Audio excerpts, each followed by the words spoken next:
Your Gulfstream 300 is designed for a wide range of middle-mile fiber installations.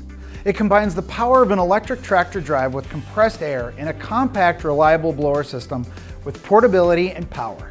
To help us get started, I've asked one of our engineers, Mike, to walk us through the different components that make up your new blowing system. Thank you, Jason. The 300QC comes with everything you need to get your fiber optic cable installation up and going.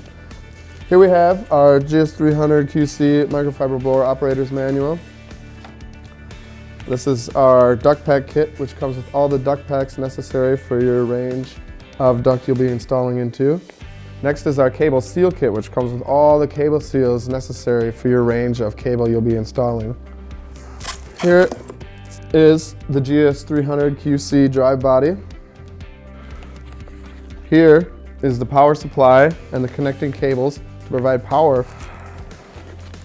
Here is the whip hose that will connect and adapt to your air compressor to supply the GS300QC with compressed air. All of this in a foam-filled durable carrying case. And lastly, we include this tripod for installation ease and convenience. Everything you need to get your fiber optic cable installation going.